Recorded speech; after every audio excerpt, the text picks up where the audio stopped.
ISIS its whole entire life? What? Hold on. Seriously. Well, have a listen for yourself. You tell the story about how you tried to find out what they call the Mossad when they deal with publicly? I thought it was a reasonable question, but the trouble is you can't pick up the phone book. There's no Langley in Israel that you can look up, CIA, or in our case, the Mossad. We thought we should ask, what shall we call it in English? You can translate the Hebrew words, as I said, Mossad is institute, but when they write a letter to their friends in the CIA or the British intelligence, what do they call themselves? It took a while. It was a matter of asking the Prime Minister's spokesman. The best you could do, because officially the Mossad is under the Prime Minister's office. And I think he sort of wondered why you want to know and all that, so we explained. And he came up with the Israeli Secret Intelligence Service. I mean, if it were to have initials, it would be I.S.I.S. Just simple words like that. Interestingly enough, kind of a British model. The British don't really like the names MI5 and MI6 for... Did you get that? ISIS. I.S.I.S. Israeli Secret Intelligence Service. You fools. What? Now you're gonna tell me that this al-Baghdadi guy is an Arab leader of a caliphate? Come on. I'm sorry, but just sit down and shut your mouth, because you already know where I'm going to go with this. Yes, he is Jewish, and his name is Simon Elliott. Edward Snowden has already released documents proving that, and a French newspaper has already reported on this. But your Jewish masters in the U.S., especially your terrorist senator, John McCain, will not allow it to be publicized. And here is the same Jewish terrorist, Simon Elliott, masquerading as a leader of the Islamic Caliphate. And here he is hanging out with your senator, John McCain, orchestrating and funding the new terrorist group. This is all nothing but a charade. And do not think for a minute this is just an isolated incident. They have been doing this for a long time. It is time to round up and arrest the majority of U.S. congressmen, senators, politicians, bankers, Wall Street executives, and corporate leaders, because they are all guilty of treason. And in this next clip, I will show how the majority of the quote-unquote Muslim terrorist leaders are actually Jewish and are masquerading as leaders of some sort of radical group only to sell you the propaganda right here in the media in the United States.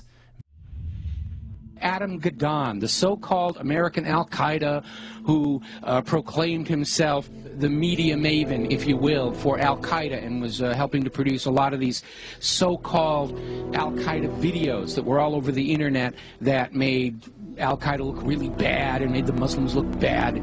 Should you fail to comply in full, we will deem it sufficient justification to continue to fight and kill Americans.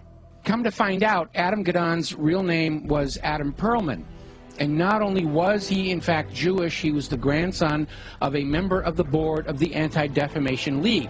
And if you've been following the history of the Anti-Defamation League, you will find out they've been very much involved in covertly supporting a lot of these so-called American Nazi movements. In fact, all the way back, just about the time of World War II, there was this scandal where the head of the American Nazi Party, which had a total membership of like 6, and yet they were getting all this press, was arrested for embezzling from his sponsors, which turned out to be the ADL, so that kind of blew up in their faces. So anyway, we have Adam Perlman, and he's been going around saying, I'm Al-Qaeda, see, I got a turban on my head, I'm a terrible Muslim, gotta hate me, gotta be afraid of me, and of course everybody's laughing at him now because we all know who he is. Okay, so they have brought in the understudy, and there is a new American Al-Qaeda named Yosef Al-Khattab.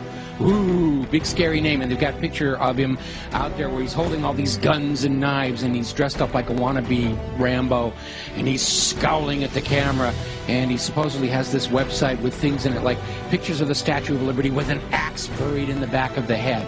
I mean, very heavy-handed, very over-the-top. There was also a link to a puppet show mocking Danny Pearl's beheading. Take a look.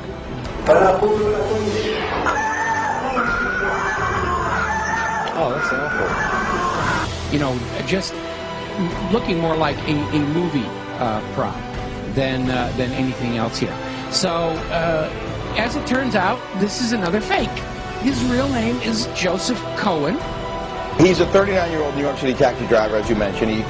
He called himself Yusuf Al-Khattab, but he was born Joseph Cohen here in America. He is a Jew. And he is another manufactured front to try and convince Americans that Al-Qaeda is actually here in the United States. And this is why we've got to be doing this, doing surveillance on the American people and reading their email and listening to their phone calls and all this stuff, because you never know when we're going to get into a situation with the American Al-Qaeda. And it's all a front. It's a fake. He's up there. He's there to try and create an enemy that doesn't really exist, in order to justify the totalitarian treatment of the American people and to encourage us to go and attack them before they kill us. They're already here on the home front. We've got to go bomb those gosh darn Muslims, because they're infiltrating America, and they're ripping tags off of couch cushions, and they're causing global warming, and we've got to go and it's nonsense. It's all war propaganda. You guys need to listen to me very, very carefully, especially to the American audience. Your country is under attack, and it is not under attack